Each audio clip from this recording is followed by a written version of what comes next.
Hey guys, what's up? Fluffy Pony here, and hopefully, like a lot of you the past couple weeks, I really enjoyed watching the NA Spring and EU Spring regional matches in Heroes of the Storm. And in trying to improve my own gameplay, I wanted to go back and analyze the games in a little bit more detail. And one of the games I thought I would share with you guys is Game 2 between Panda Global and Tempo Storm on Tomb of the Spider Queen, because I really think it illustrated how powerful vision control can be in team comps. So if you haven't seen the series, go watch the games and then come back to the video, because I'm only going to be showing certain clips throughout the game. But the first thing you always talk about in tournament play or in a high level competition are the drafts, right? And if we look at the drafts between the two sides, so we've got Panda Global on the left, Tempo Storm on the right. Tempo Storm have gone for a team fighting team, right? We look at the Thrall who's going to put out a lot of damage in CC, the Jaina and the Li Ming, right? So ideally Tempo Storm, they want to get Thrall flanking Panda Global, getting a sundering, and just blowing someone up afterwards, okay? If we look at Panda Global on the other side, we see a completely different team. We look at the Zagara, the Tastar, the Lunara, and the Tyrande, and suddenly we see lots of potential vision. And on a map like Tomb of the Spider Queen, which is so small and has fixed objectives around the eggs, we're going to see just how powerful that can be. So if we jump in straight away into the first little clip that I want to show you guys, it's about 8 minutes into the game, and what you're going to see is Tempo Storm actually have about a half a level lead, and if you look carefully in the bottom right, it's kind of covered by the timeline bar, which is kind of annoying, but they have the ability with 62 gems to hand in again and get the web weavers out, right? So the way that it works on this map is you hand in the gems that you need, and then you summon spiders on the map. That's the objective, right? So Tempo Storm, they have the lead, they have the gem lead, and they're able to turn in. But what's going to happen is, and this happens I'm sure all the time in Hero League when you play or in Quick Match, that people are like berating you, guys, we can, we have enough to pay, let's just go ahead and pay. But it's not always as easy as you think. And throughout the game you start to empathize with Tempo Storm a little bit, especially for poor Joanna, that it is a lot harder than you think. Right, so here we go.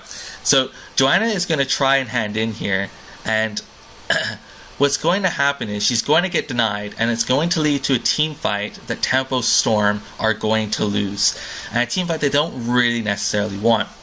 So we see Thrall on the bottom side here, up against the guard in the solo lane, and he's going to have a hard time going through the creep and fighting with the team the way that he wants. So Joanna's going to try and hand in her 27 gems here.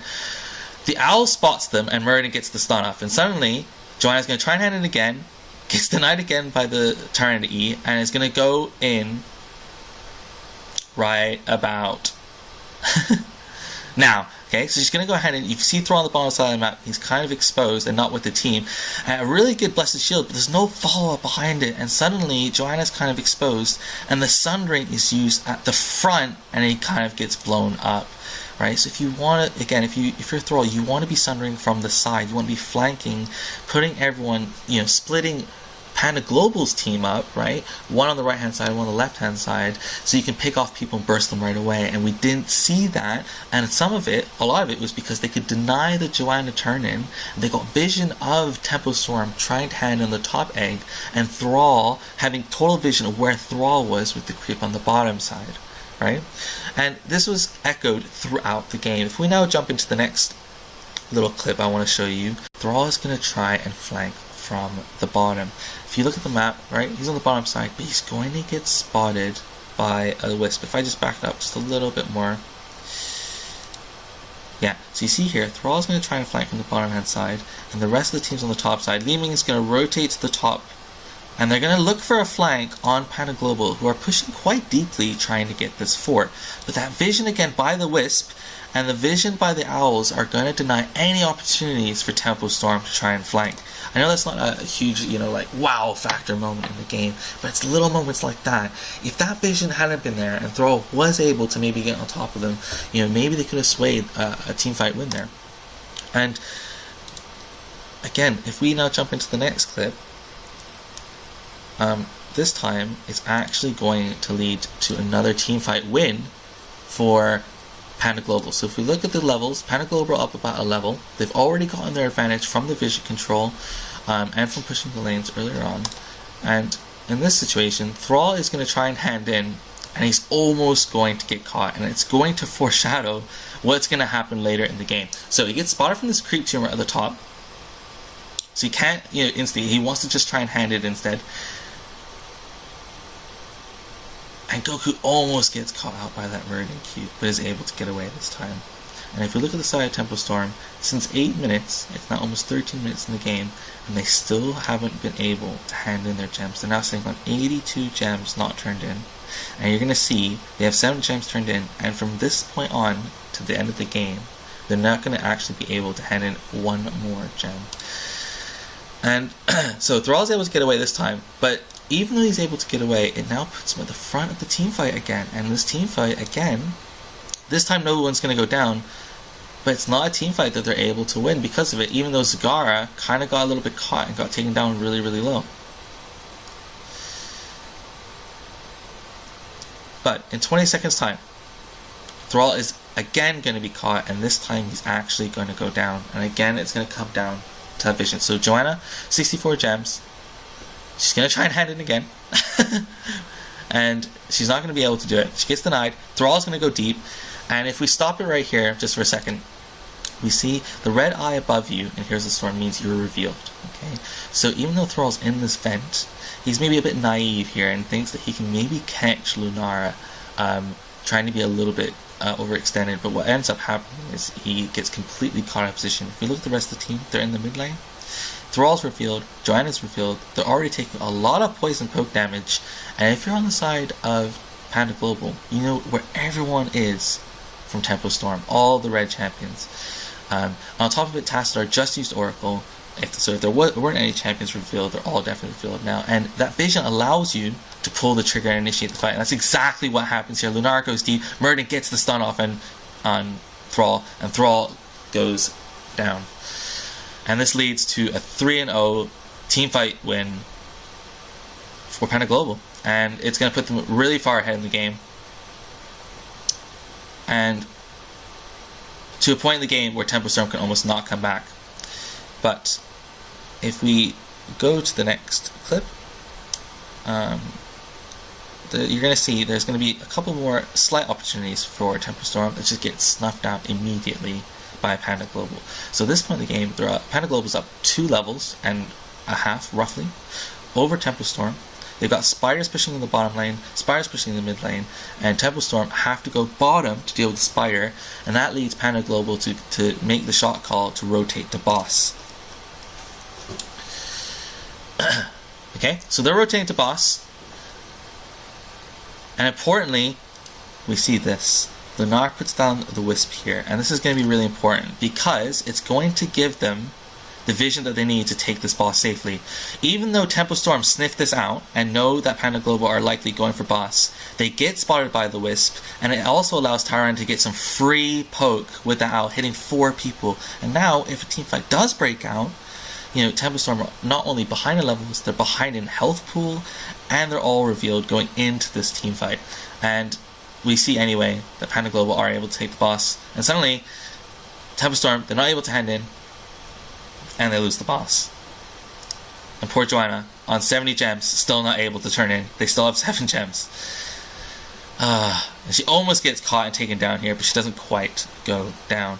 And again, if we go a little bit further in the game, it happens again. And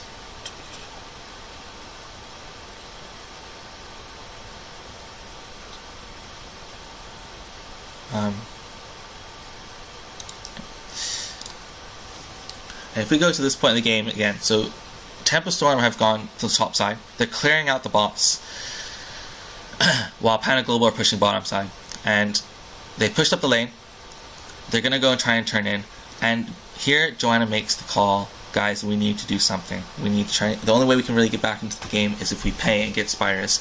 And importantly though, she walks over a Wisp. Okay? If I just rewind it 5 seconds. She's going to walk over this wisp just as the wisp is dying off. And if this is any other point in the game, if she only has like 20 gems and the levels are even, there's no way Joanna is going to try and head in here. She's just going to back away, group up, and be like, guys, we can just try and head in another time. But if you're Joanna, you got to think about her mindset, right? She's had so many gems all game. Her whole team's probably telling her, Joanna, try and head in, we need the spiders. And Joanna's going, guys, I've tried, but we keep getting denied. And she's like, right, I'm going to go for it. And what you're going to see is, she's going to try and hand it from the right hand side, which is a bit of a mistake, because she should know that an owl is going to deny her, but it's going to lead to another team fight that's just going to straight up end the game. So it reveals Joanna. Joanna gets denied. Ryan's at the front. Cigar and Lunar aren't here, so they haven't pulled the trigger just yet, but they're going to come back into the side. Meanwhile, Tempo Storm clearing out mid. Joanna, again, top side, is going to go and try and hand it again, and this time, Thrall's not in position, and they're going to get completely caught out.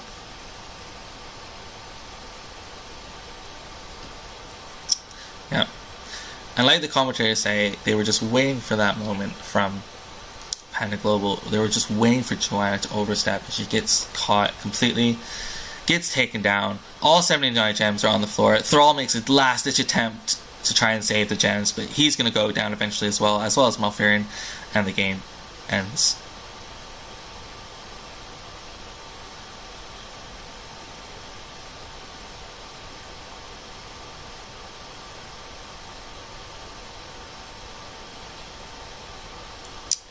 So yeah, guys, I mean, when you're thinking of a team comp or what to draft on which map, you always have to think of a lot of things, okay? I'm not saying you pick all the champions that just give you vision and you're going to get a free win, right? But I hope this goes to show you just how powerful vision can be, especially on a map like Tomb of the Spider Queen, which is so small. And you have to say, well played to Panda Global. They, in the draft, kind of out-thought how they figured out the kind of style that they want to play in the match, and they played it really well. So I hope you guys found that interesting, and I'll hopefully see you again next time. Thanks.